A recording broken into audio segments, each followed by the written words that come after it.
What's going on, guys? This is H4T, and I just wanted to give you a new EDC or everyday carry update video.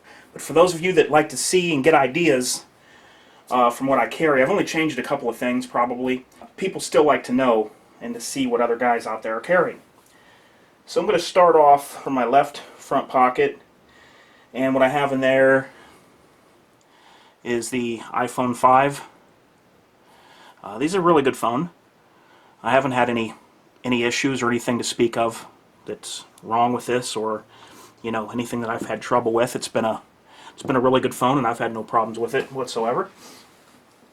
Then behind that, I always carry the slim little LA wallet. This is called the LA wallet, and you can keep everything you need in there and have it in the slimmest package possible.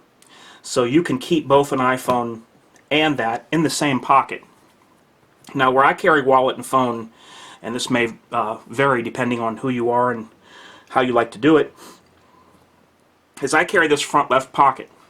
Okay, and I'm right-handed except for when I shoot. Then I shoot left-handed. But I'm right-handed, and I keep the phone and the LA wallet in the front left pocket. That's where I like to do it. That's where I like to keep this stuff, and I have no problems with that.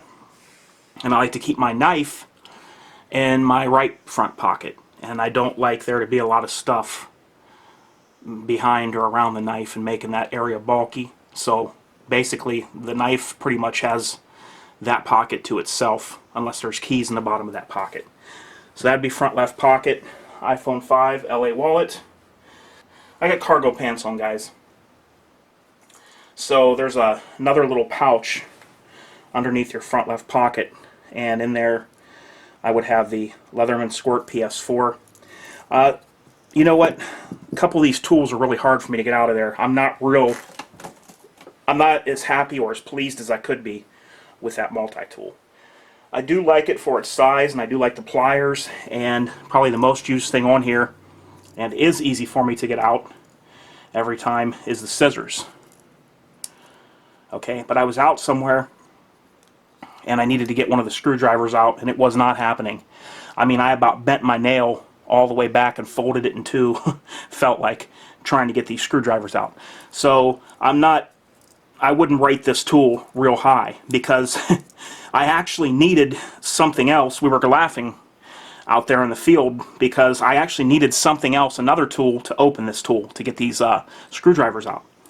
So I don't rate this real high. It's okay for the pliers and the scissors, but if you need screwdrivers, you might be out of luck. So what I want to get is I want to get the Leatherman Juice S2. So that's going to be the next thing on my list, is the Leatherman Juice S2. And that's the multi-tool I want to upgrade to. Okay, now we move on to the right side. And of course, you guys probably figured, my Sebenza 25. Now, this isn't the only knife I carry, guys. Of course, not the only knife. And as you can see, I do use it. I'm going to show you the residue on the blade up there. Look up toward the tip. You'll see residue on the blade that's not been cleaned off. I do use this knife. But this is not the only one I carry, because I have something else really nice too that I've been carrying, that I switch back and forth. And that is this, guys. This is awesome. The Benchmade 940 Osborne. And I'm going to tell you guys what, not everybody wants to spend $450 on a knife, because I love this Chris Reeve Sebenza, but not everybody wants to spend $450. So this is what I'm going to tell you. If you want to get one good knife that's going to last you a lifetime, unless you purposely abuse it or purposely break it, if you want to get one good solid knife that's going to last you a lifetime and it has a full warranty, spend the around $140, $150 on eBay for one of these new, and get this Osborne. If you're not a knife guy and you say, look, I want one good knife and I don't want to spend a ton of money, I'm telling you, go spend the $150 and get you a 940 Osborne. And this knife is going to last you the rest of your life.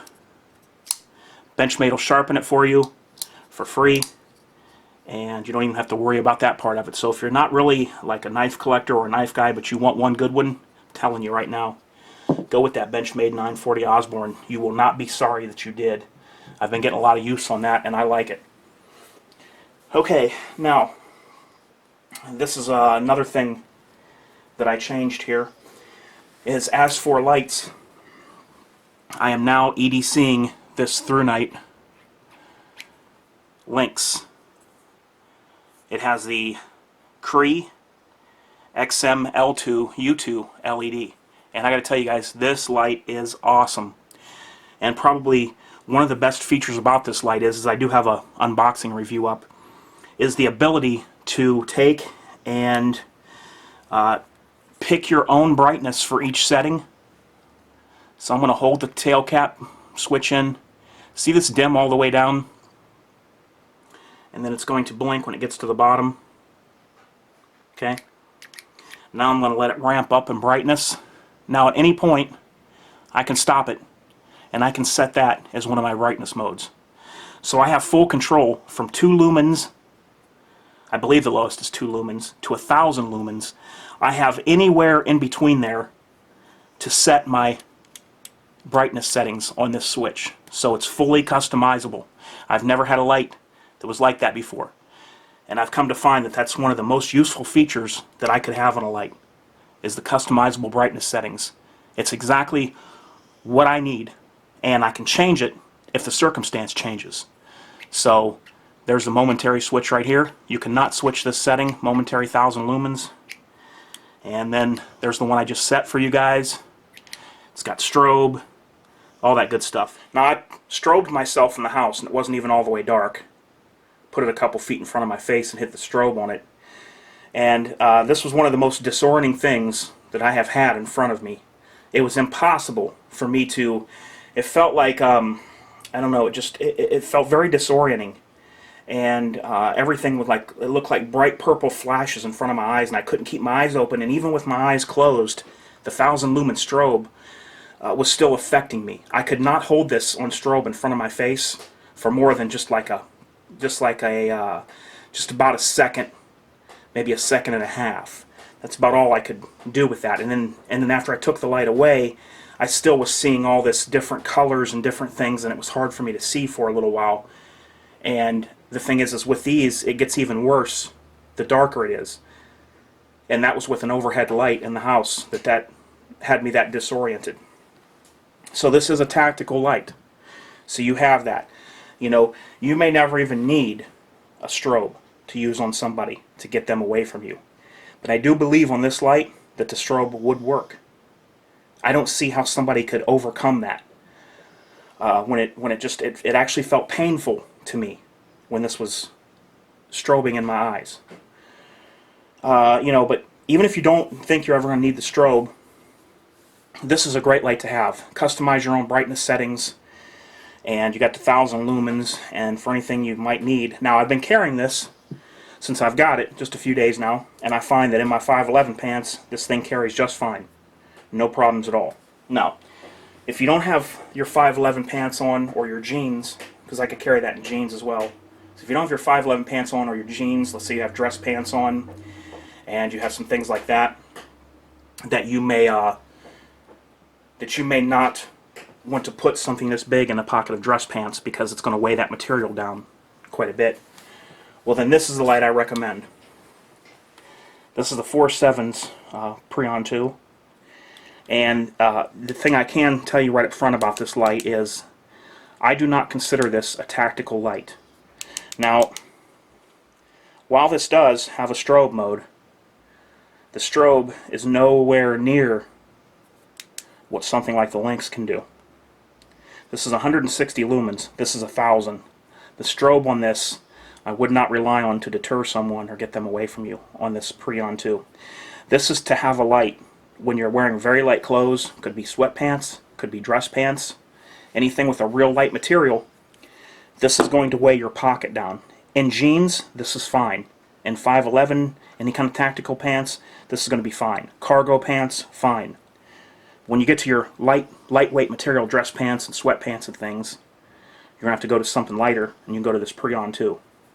Okay, but as far as long as the material of my pants isn't thin and real light, the lengths is what I carry. This is my preferred light as of right now.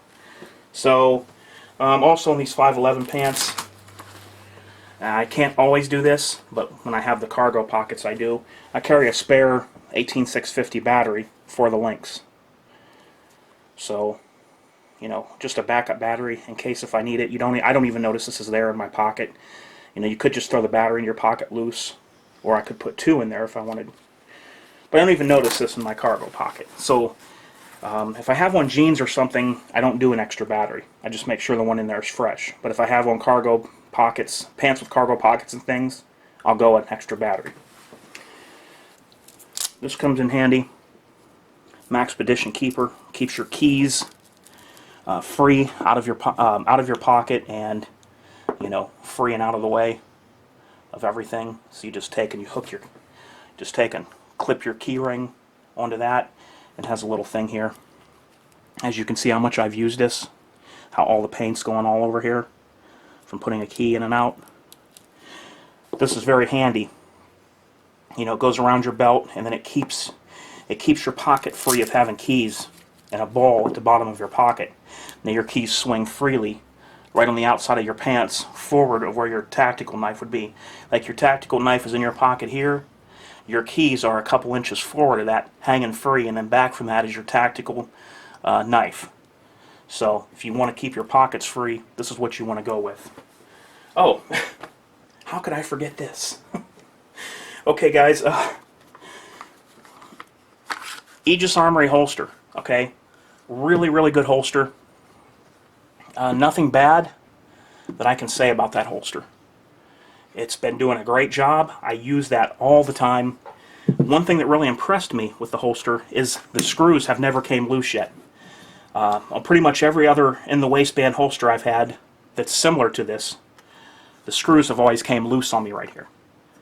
And I didn't Loctite these. This is from factory. You can see how this is kind of molded to me. See how it is right there? And I've had no problem with the 4 eyelets on there, and these screws have not come loose on me. You can see how much I carry this. The leather's getting worn to the shape of the gun. Okay, see the indentation right there from the top of the gun, and you can just see where the gun sits. The leather's like smoothed out. And of course, in there is my fully loaded Glock 19. And if you look down right here, and between right here at the back of the chamber, you should be able to see that nickel-plated shell casing in there. So you can do that if you have nickel-plated casings. I can see this real easy in there by eye. There's just enough of an opening there that you can see, so you don't have to, you know, mess around with doing press checks and things. Still got the grip tape on the side and up here on the gun. The grip tape I had on the frame came off. It ain't going to work here, guys, in a holster. Not for me. The grip tape I had here, so when I grip the gun, you know, it would be, you know, like that. Now, I know I'm handling this fully loaded gun, guys, but I am being careful. No finger in the trigger. And, you know, you don't want to fear your equipment too much, you know. I know how to handle these guns, and you know, if you're not proficient with handling them, then unload them and put them away. Okay, now you have the grip tape up here on top, and I have a grip tape right here, and all this grip tape is held fine for me. So I've had no problems with the grip tape on the slide of the gun. And I'm getting a little bit of holster wear, which that's okay. I don't mind that. I don't mind that holster wear on there. That's it, guys. That is my EDC. And of course, like I said, there will be times that some of this does vary from time to time, depending on clothing, weather, and you know, a lot of it has to deal a lot of times with your clothing and what you're going to be wearing and things like that, because you know, a lot of times clothing can be a restriction. Okay, so there it is, guys. It's the H4T EDC. And until next time, guys, have a great weekend, and I am out.